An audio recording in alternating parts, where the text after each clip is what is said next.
Passamos a apresentar os 4 Evangelhos, Revelação da Revelação, Jean Baptiste Rustin. Narração, Paulo de Moraes.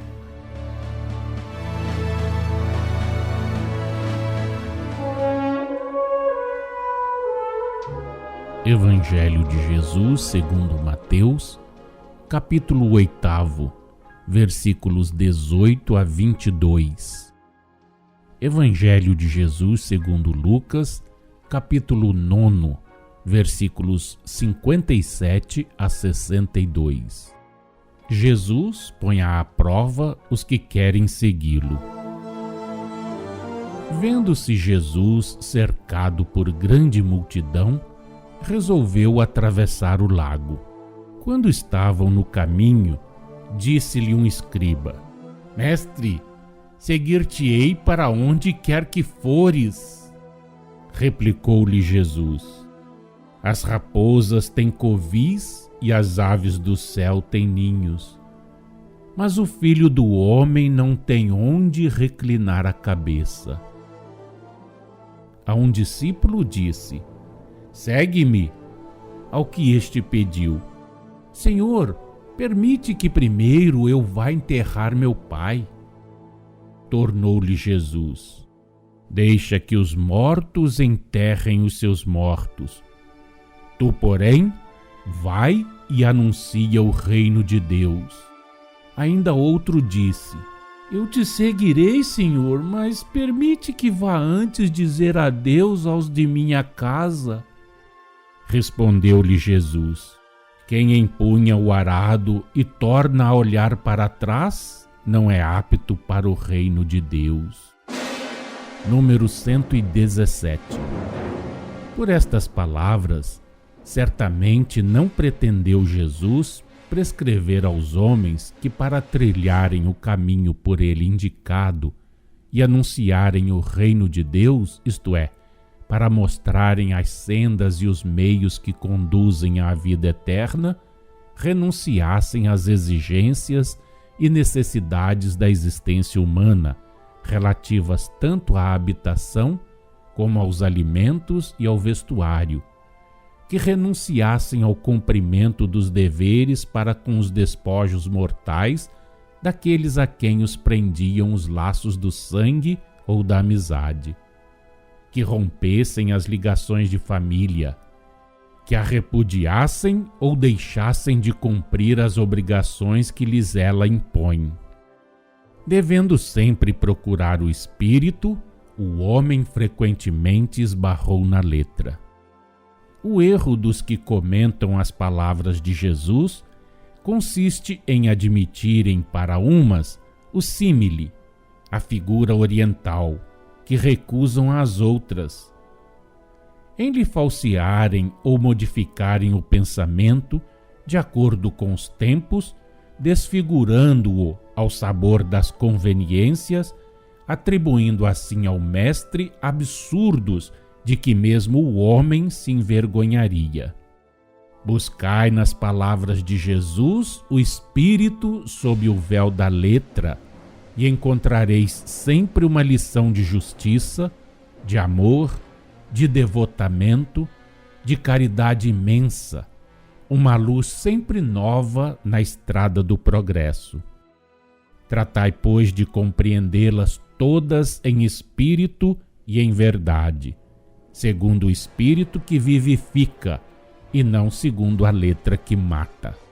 O conjunto das que se contém nos versículos que neste momento nos cabe explicar, ensina que o homem, antes de tudo, deve cumprir as obrigações que o mestre lhe impôs. Cada uma de suas palavras comporta uma explicação à parte. Cada uma encerra um ensinamento, um preceito. Nas que dirigiu ao escriba, mostrava quão pouco caso devem os homens fazer das voluptuosidades da vida humana, se querem segui-lo e caminhar nas suas sendas. Importa-lhes não procurar as doçuras e o repouso da vida material. A atividade, a energia, a confiança, tais os móveis da vida.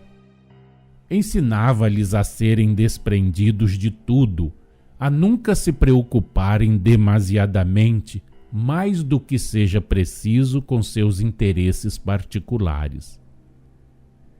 Por estas palavras, deixa que os mortos enterrem seus mortos, e quanto a ti, vai e anuncia o reino de Deus, dirigidas ao que pedia permissão para ir antes de segui-lo enterrar o pai, não disse Jesus: abandona às aves de rapina, aos cães famintos, os despojos mortais daqueles a quem amaste, daqueles a quem estiveste unido pelos laços do sangue ou da amizade, os despojos mortais de teus irmãos. Deitaríeis fora, por acaso, as roupas que eles tivessem usado, os objetos que lhes fossem caros? Não. Fazei com os corpos mortos o que fazeis com esses nadas que vos lembram os que amastes. Não os profaneis, porquanto se o espírito não está mais aí, já esteve. Sepultai os mortos, que a profanação não os conspurque, que suas emanações não empestem o ar, mas não façais do enterramento um culto, nem objeto de ostentação e de luxo, o que é pior. A quantos dentre vós importa mais o estrépito de um enterro brilhante do que a lembrança daqueles cujos corpos são assim pomposamente levados à sepultura?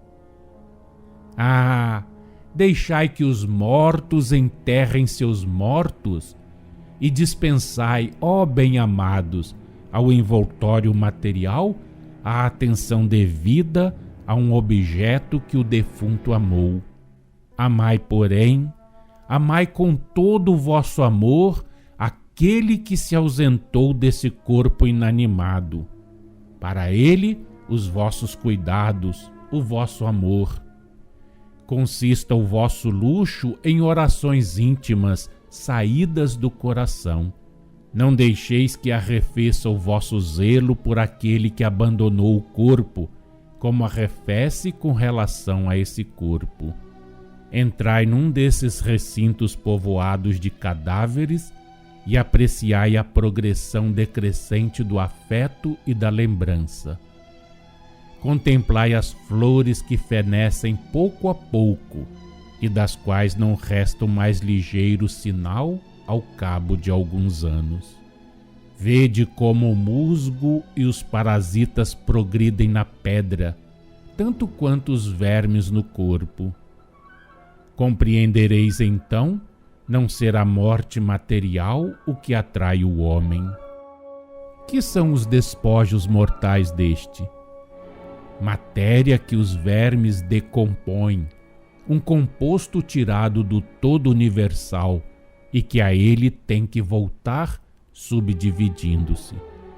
Não deis, portanto, valor pueril a esses restos que a terra reclama. Só o espírito que os animava não perece, só ele vê, sente, ama e sofre.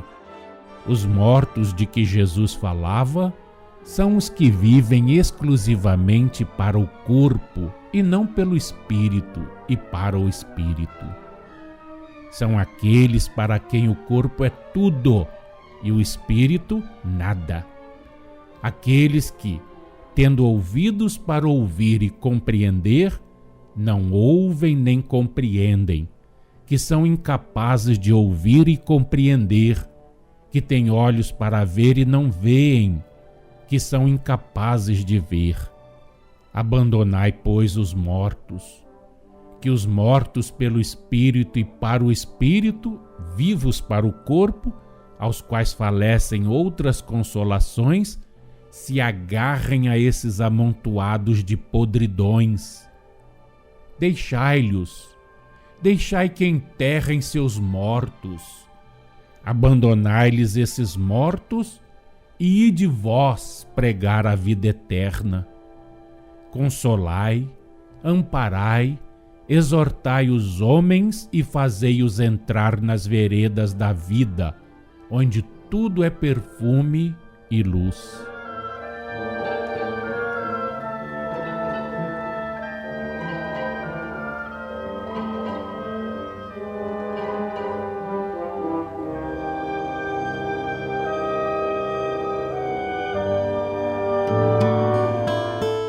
Acompanhe no próximo programa mais um trecho de Os Quatro Evangelhos, Revelação da Revelação, Jean Baptiste Rustin.